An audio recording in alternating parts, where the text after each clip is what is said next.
Hello and welcome.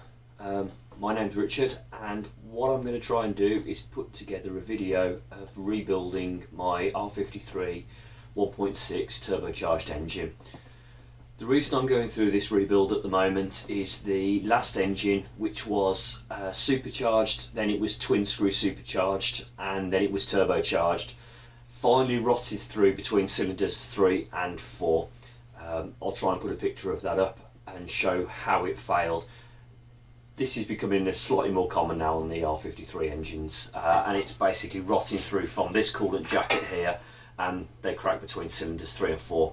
So this engine, yep, the bores have cracked on it previously, and I've just received it back from the machine shop, and I've now got liners in there. So hopefully that engine now will be good. If you need to know more details about the liners, I'll put them in the description below.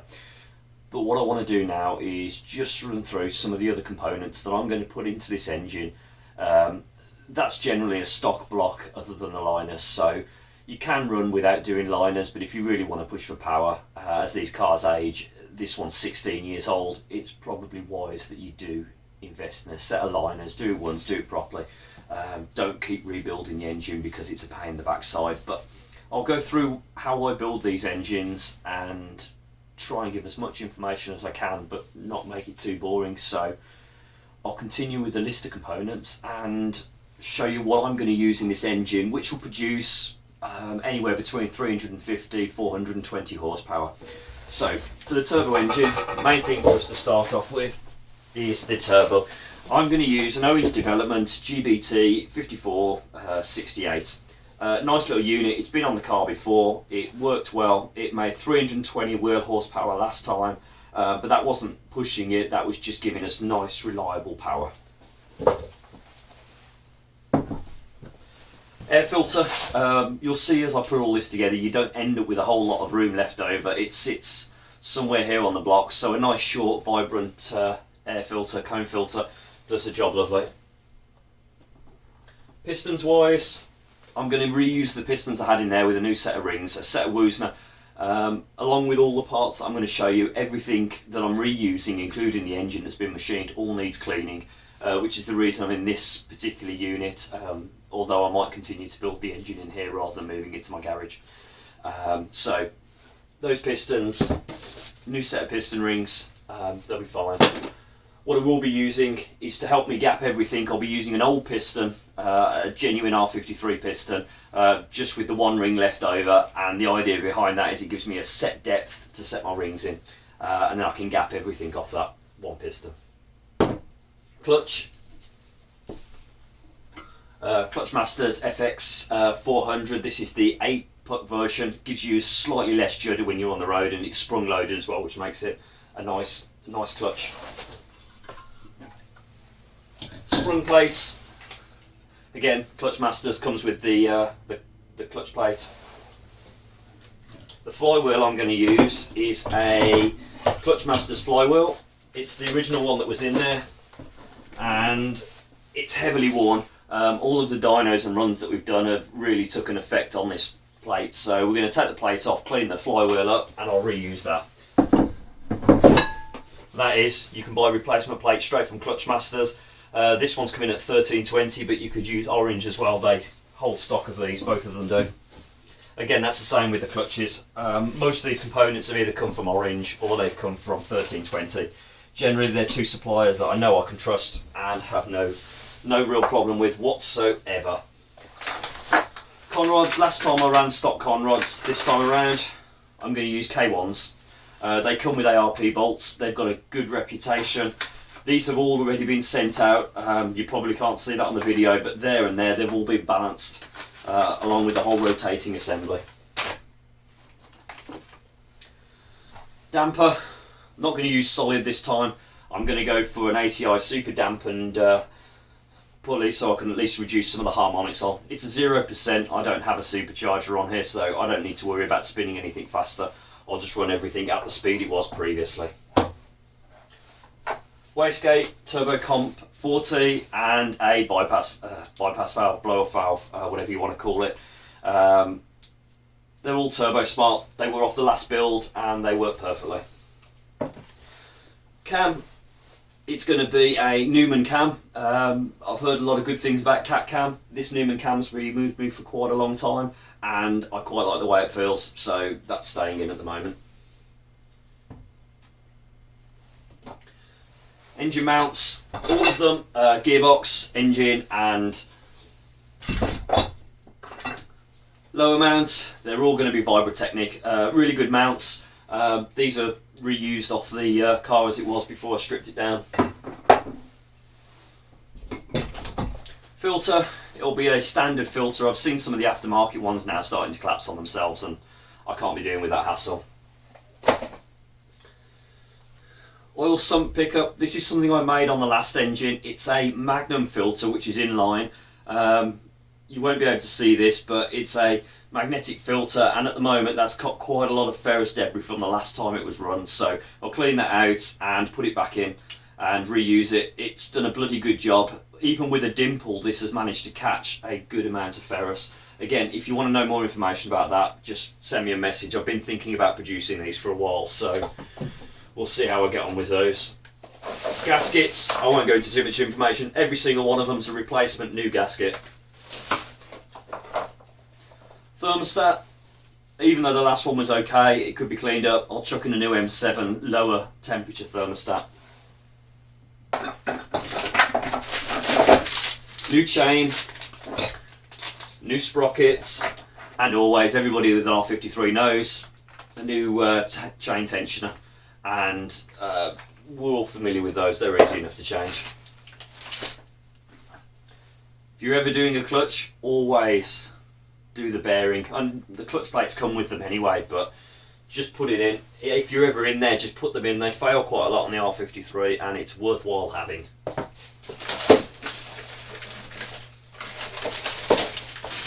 Chain guide rails, again, my last ones have only done a few thousand miles since they were last out, but I'm going to change them anyway because they're not that expensive, and this time around when I finish building this engine I'm not particularly interested in getting back in there and doing more work. Water pump, if you're ever doing a turbo conversion R53, just use the Cooper water pump. You can go standalone and use one of the electric PWM controlled water pumps, and they're pretty good. This time around I'm just going for a belt driven one rather than the electric. Alternator, again, you can use a Cooper alternator.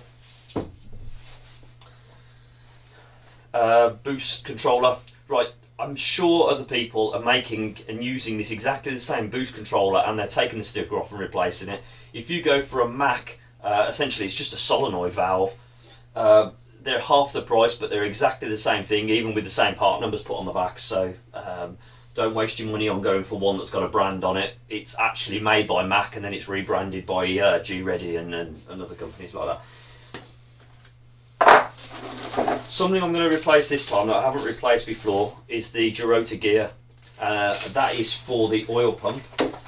This is your oil housing, and inside it you've got, if they'll come out, two mating gears that essentially as they work together they pump oil around your engine. Now, running a solid dampener last time, I was worried that I would have cracked one of these, but they're absolutely fine. But just for the sake of it, I'm in there, I'm going to change it. It'll be easier to do it now than it will be to do it later. Gaskets, both the head gasket and the sun gasket, Victor Rains, I've not had any issues with those. The first engine I built for the Mini, I put a copper hussy gasket in it and that failed within the time it took to do the dyno, so I'm giving up on doing coppered gaskets and I'll just stick with the multi-layer, which are proven and good technology. This will be the exhaust manifold for the turbo. Again, as it's already pre-wrapped, you can see this is one I've used last time. I'll tidy it all up and reuse that. There'll be no changes. Right, now the components that I've decided to use for the top of this engine, it's going to be an AUTOSPRINT cylinder head. I don't know whether Jeff Dodd's still making cylinder heads, but he made this for me in 2006 and I've used it on my R53s for quite a few years. It's a really good head, it's really well ported. I've took it to be skimmed once or twice to a couple of guys I use, and they look at it and they're amazed by the quality of it. So if they are, then I'm happy to keep continuing it. Main difference you might see on this at the moment is this area here where the coil pack used to go. I've actually got rid of that completely and changed the rocker cover. Reason for it is I'm going to be changing to individual single VW coil packs. The reason for this is I want to move away from a wasted spark system and move over to something I've got a little bit more control over. So we'll be wiring that in. If you want to do it, it's going to be very difficult to do it on a standard ECU, but it would be possible. I'm not sure how you'd sort the dwell time out on a standard ECU, but on a VIPEC or a G4, it's very much open up the files for a VW, then open up your Mini and copy the settings one for the other, and it should all work once you've done that. So if you want to give it a go, then that's pretty much what you have to do. Making these fit, you end up with a whole load of rubber here. I'm just having a look to see if I've got one. Yep, you end up with a rubber sleeve and you end up with plastic that comes down. What you need to do is remove that up to level with the connector, and then you just want to put an O-ring on so you've still got something to seal. The spark plug will hold all of this in place, so you don't have to worry about it bouncing off or being loose. There's no spark plugs in this cylinder head at the moment, which is why they come out so easily. For the manifold that's going to go on the front, the inlet manifold, it's going to be a GRS manifold. I think it's a one of a kind. I've not seen him make any others for anybody else. Coupled up to a standard Cooper S throttle body. It's got an RMW 3-bar map sensor and temperature sensor, 1000cc fuel injectors, and I'm probably going to change this fuel rail over to a nuke, but at this moment in time I'll just leave it in as it is. It was flowing quite well, it was working well. I'm not sure whether I'm that interested in changing it this time around. It's something I could probably modify once all the car goes back together. Crank, it's going to be a stock crank, nothing special about it. It's stock, it's the one from the engine, it's been balanced with everything else, so give this a really good clean up, make sure all the oil galleries are nice and clear, and then get that into the engine. Bearing wise and lower end, I'll be using ACL race bearings for the big end, and I'll be using BECO for the mains. It won't be a surprise, but everywhere ARP bolts will be going in. There's no reason why I wouldn't do these. So the next thing is, and I won't be recording it, is I want to get everything cleaned up, get everything together. Once it's done, then I'll start doing a series of small little videos to show the bottom end going together and the top end going together, and just some of the parts that I've used and showing how they fit and whether there are any problems with them and whether you have to do any modifications to get them to fit. But if you've got any questions, just put some messages below. If you want to know what I'm doing or what parts I've used, I'll put a list in the description anyway of all of these components, even the ones that I've probably not picked up and I have missed, and we'll carry on with the build. Hopefully it should only take a couple of weeks to get this engine built. It takes a hell of a lot longer when you're doing it on video because I keep getting everything wrong. So I hope you enjoy the videos. They're not meant to be professional, they're just meant to be something for you to, you know, browse, watch and enjoy. Maybe have some questions if you're building yourself an R53 Turbo. Just don't do it, just stick with the R53 as a supercharged engine, it's fantastic. But if you want to go for the power, the engines can do it. They're immense fun to drive when they're up and running, but just expect them to not be up and running all of the time. So I hope to see you in other videos.